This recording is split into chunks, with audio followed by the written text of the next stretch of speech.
Mungkin banyak di antara kita yang mengeluhkan di saat umat sedang berhadapan dengan musuh-musuh eksternal yang senantiasa menunggu waktu dan kesempatan, memanfaatkan segala momen dan situasi serta kondisi untuk menjatuhkan kita umat Islam. Tapi di saat yang sama kita pun masih tetap membahas masalah-masalah yang sensitif yang bisa saja menimbulkan kesalahpahaman atau bahkan mungkin perselisihan dan permusuhan di antara internal umat kita, seperti membahas masalah yang bersifat mistis, mengingatkan umat dari perbuatan-perbuatan syirik, atau mengingatkan umat dari perbuatan-perbuatan mengada-ngada dalam agama yang diamalkan oleh mungkin mayoritas kaum muslimin atau diyakini oleh mereka. Apakah tidak lebih penting kita mendiamkan apa yang ada di masyarakat muslim hari ini, lalu kita bersama-sama menghadapi musuh besar kita, yang musuh bersama kita kaum musyrikin, kaum munafikin dan sebagainya? Mungkin antum setuju dengan saya bahwasanya masing-masing kita punya tugas. Ada yang spesialis penyakit luar, ada yang spesialis penyakit dalam. Ada dokter umum, ada dokter spesialis. Bahkan ada lagi yang lebih spesial. Yang dokter umum punya tugas dan itu penting, dan biasanya bisa mendeteksi penyakit-penyakit yang sifatnya luar. Dan ada yang dokter yang spesialis, yang hanya ketika dokter umum tidak bisa menangani, ditangani oleh dokter-dokter spesialis ini. Demikian juga dalam agama ini, bahwa musuh-musuh eksternal sepakat kita bahwa mereka adalah orang yang berbahaya. Tetapi menghadapi musuh eksternal bukan berarti kita tidak membersihkan barisan kita, tidak merapikan barisan kita, tidak meluruskan kekeliruan kita. Karena sesungguhnya memperbaiki yang di dalam sebelum menghadapi yang di luar mungkin lebih penting.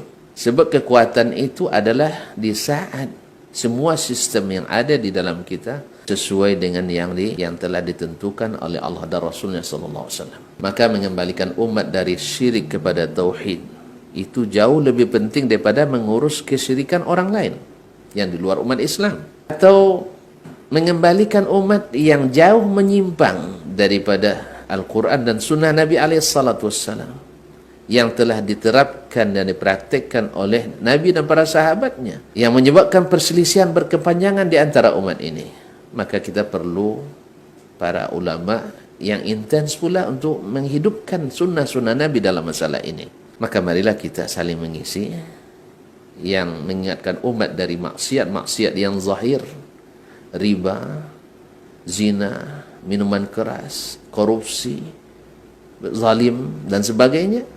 Itu juga bagus.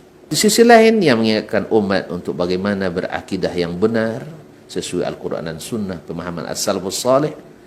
Bagaimana salatnya sesuai dengan salat Nabi SAW, bagaimana zikir dan doanya mencontoh Nabi SAW, bagaimana dalam berkeluarga mengikuti sunnah Nabi SAW, ini juga penting.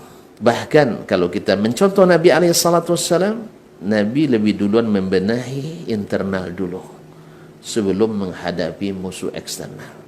Makanya 13 tahun di Mekah, Nabi menahan diri tidak menerima tantangan berperang dari orang-orang yang memerangi dan memusuhinya.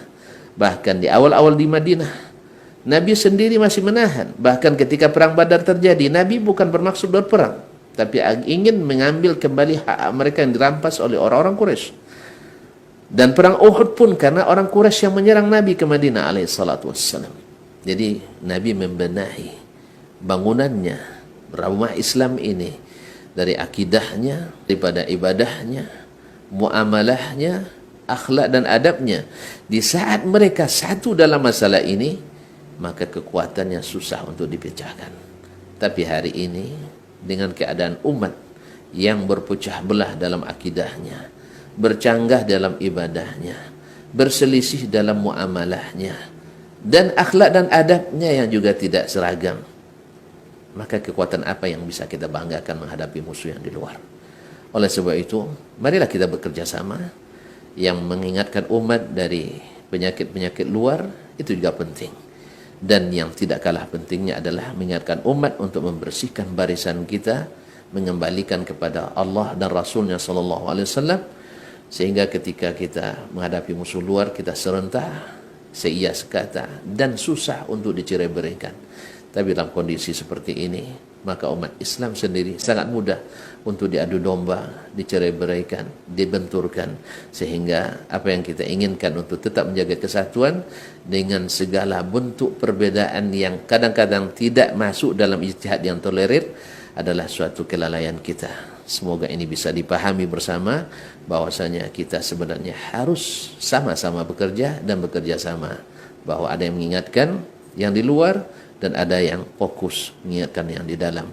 Jangan yang ahli penyakit dalam lebih fokus pada yang ahli penyakit umum dan luar, dan sebaliknya yang dokter umum mengobati penyakit dalam, sehingga akhirnya terjadi hal-hal yang saling menjatuhkan di antara kita bersama. Mudah-mudahan bisa dipahami dengan baik. Wallahu taala alam. Wassallallahu ala nabiyyina Muhammadin wasallam.